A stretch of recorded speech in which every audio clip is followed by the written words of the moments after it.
श्री शिवाय नमस्तुभ्यम। जय माता दी। आप जानते होंगे 30 सितंबर 2025 को अष्टमी है और 1 अक्टूबर 2025 बुधवार को महानवमी है और साथ के साथ दुर्गा विसर्जन 2 अक्टूबर 2025 को है और इसी दिन हम सभी को अपना व्रत उपवास पारणा के रूप में करना होगा।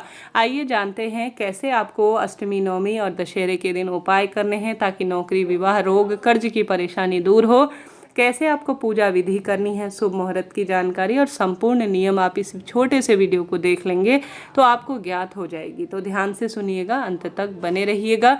आप सब जानते होंगे यह जो दो तिथि है अपने आप में चमत्कार के रूप में कही जाती हैं। अष्टमी, नवमी पर खास तौर पर कुल देवी का ध्यान कर कर अपना भाग्य प्रबल किया जाता है। तो आपको कौन से काम कुल देवी माँ के निमित्त करने हैं, ध्यान से सुनिएगा। सबसे पहले स्नान इत्यादि से निवृत्त हो जाएं, सुंदर लाल पीले रंग के वस्त्र पहने और साथ के साथ आप लाल पीले रंग के जैसे गुड़हल के फूलों की माला, गुलाब के फूलों की माला माँ को बहुत प्रिय है, इनकी आप व्यवस्था करें। साथ के साथ आप सभी कन्याओं को जरूर से आमंत्रित करें। इस बार कोई दुविधा की अब स्थिति नहीं है। 30 सितंबर को अष्टमी है, जैसा मैंने आपको बताया। तो आपके यहाँ अष्टमी का पूजन किया जाता है तो उस दिन करें, नवमी का किया जाता है तो नवमी के दिन। अंतिम व्रत की बात करें तो 30 सितंबर को अष्टमी का व्रत होगा और 1 अक्टूबर को नवमी का व्रत किया जाएगा। इन दोनों दिनों में ही व्रत करना सफल और श्रेष्ठ रहेगा।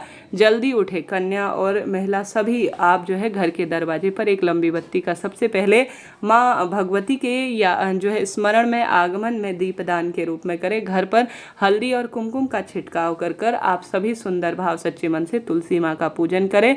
फिर अपने घर की रसोई में आप सभी सरलतम तरीके से इस दिन का जो भोग है वह है नारियल, साथ ही इस दिन का जो भोग है वह है काले चने और हलवा पूड़ी। तो इनको आपको अच्छी तरह से साफ सुथरी रसोई में परिवार के साथ आप सरल विधि से बना लीजिएगा। ज़्यादा कठिन जो है प्रक्रिया इसमें नहीं होती है, बहुत सरल ही नियम कहे जाते हैं। साथ ही गुरुजी कहते हैं जो भी भक्त अष्टमी के दिन, साल की जो सबसे बड़ी अष्टमी होती है वह यही होती है। इस दिन अगर शिवलिंग पर, देखिए आप और हम सभी माता रानी के और महादेव के भगत हैं, ऐसी स्थिति में हम सभी जानते हैं कि शिवलिंग पर बेलपत्र और सफ़ेद फूल चढ़ाने का क्या लाभ है। तो मात्र यह अष्टमी ऐसी अष्टमी है जो भाग्य बदलती है। तो मंगलवार के दिन हमें शिवलिंग पर जल चढ़ाना है। दीपदान तो हम सामान्य रूप से करते ही हैं।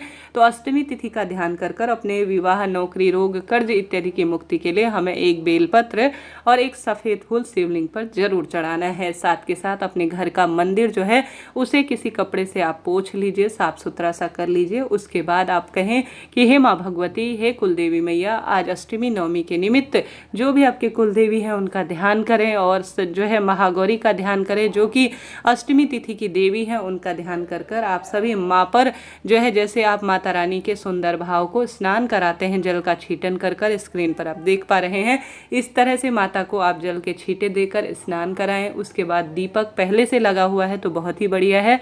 साथ में कुलदेवी माँ का नाम का एक अलग से दीपक लगाएं। साथ ही माता को फूलों की माला प्रिय है तो कुलदेवी का ध्यान कर कर माँ भगवती के श्री चरणों में गले में आप फूलों की माला समर्पित करें। माता को रोली, चंदन, मौली, अक्षत इत्यादि समर्पित कर कर सुंदर भाव सच्चे मन से दुर्गा सप्तशती, दुर्गा चालीसा का पाठ करें। हलवा, पूड़ी और नारियल जो आप लाए हैं नया ताजा, आप सुंदर रूप में बनाए हैं, उसे माँ भगवती को भोग लगाएं। पान का बीड़ा इस दिन भोग लगा सकते हैं और बताशा माँ को प्रिय है, लौंग का जूड़ा माँ को प्रिय है, शहद, यह सब चीज़ें माता रानी को खूब खूब प्रिय है। इससे माँ भगवती बहुत प्रसन्न होती है। तो इन चीज़ों को माँ को आप प्रसाद स्वरूप अर्पित करें और कहें कि हे कुलदेवी, हे महालक्ष्मी, हे महागौरी, आज के दिन जो माता रानी के 9 स्वरूप होते हैं, 10 महाविद्या होती हैं, उनसे कहें कि इस भोग को स्वीकार कर कर मेरा सौभाग्य बढ़ाएं और दुख दरिद्रता को दूर करें। ऐसी आप सरल तरीके से प्रार्थना करें। इसके अलावा भक्त अपने अपने तरीके से अपने क्षेत्र विशेष के अनुसार अपनी माता भवानी को प्रसन्न करने का प्रयत्न करते हैं।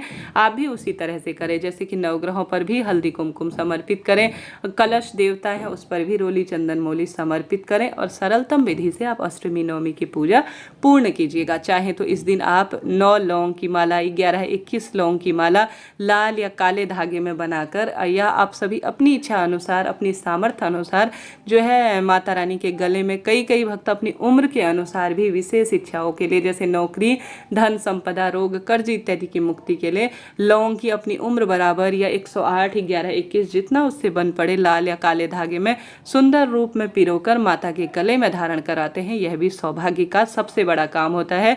इस दिन अगर आपने 16 दिनों तक माता को जो है 16 श्रृंगार की सामग्री नहीं चढ़ाई है तो इन 9 दिनों में आप किसी भी दिन, परंतु अष्टमी नवमी इस कार्य के लिए सबसे बड़ा दिन माना जाता है, तो माता को आपको अष्टमी नवमी पर सुहाग सामग्री जितना आपसे बन पड़े उतना समर्पित करने का प्रयत्न करें।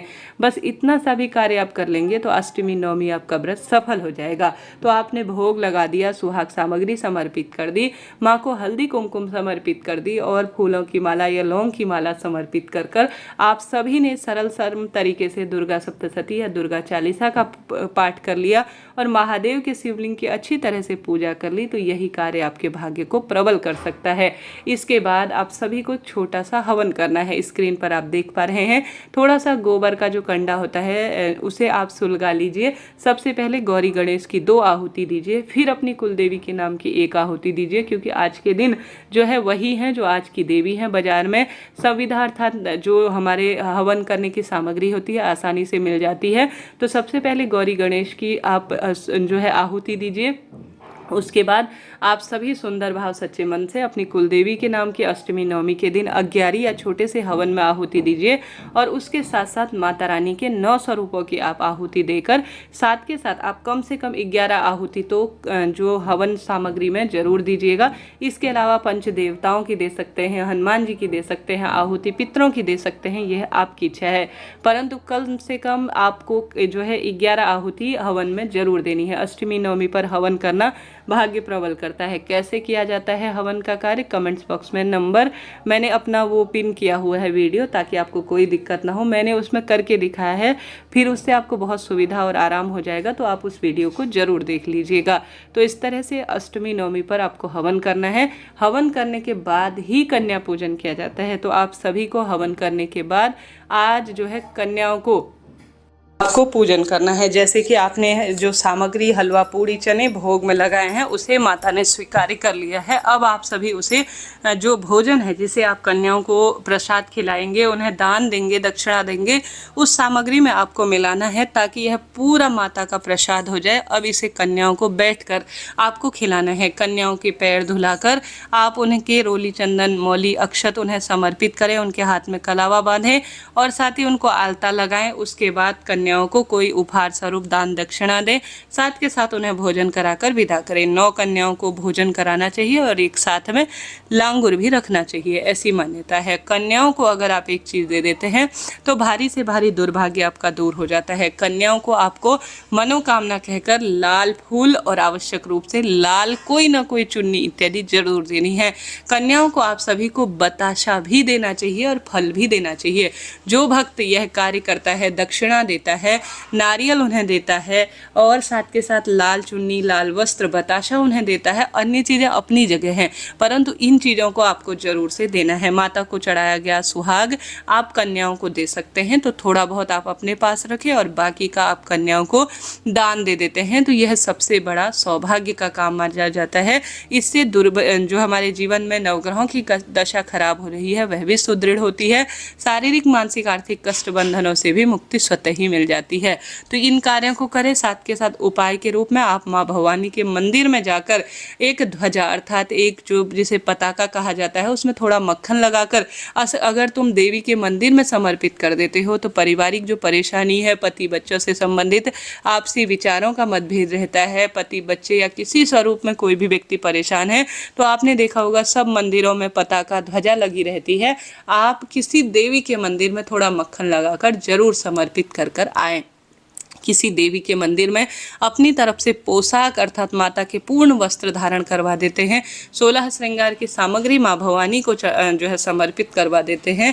नारियल कलावा लपेट कर, दक्षिणा रखकर, लाल फूल रखकर अगर माँ भवानी को समर्पित करते हैं तो यह सबसे बड़ा कार्य माना जाता है। देखिए, अन्य कार्य तो हम अन्य दिनों उपाय के रूप में करते ही हैं, परंतु आज के दिन कन्या पूजन इत्यादि का हवन सबसे अधिक महत्व है। साथ के साथ अगर आप विशेष तौर पर एक दीपक का भी सर्वश्रेष्ठ उपाय कर देते हैं तो यह भी श्रेष्ठ माना जाता है। अपने घर के मंदिर में या महादेव के मंदिर में या बेलपत्र पेड़ के नीचे एक दीपक के अंदर एक गोल बत्ती और एक लंबी बत्ती शिव शक्ति का ध्यान कर कर उसमें एक दाना चावल का रखकर अगर आप सभी जो है इस दीपक को, जिसे शिव शक्ति दीपक कहा जाता है, आज के दिन प्रज्वलित कर लेते हैं तो भाग्य की रेखाएं प्रबल होती है और सारी परेशानियां जीवन में तुरंत मिट जाती है। तो यह सरल सा छोटा सा कार्य करें। कभी भी अष्टमी नवमी पर आपको व्रत को खोलना नहीं है।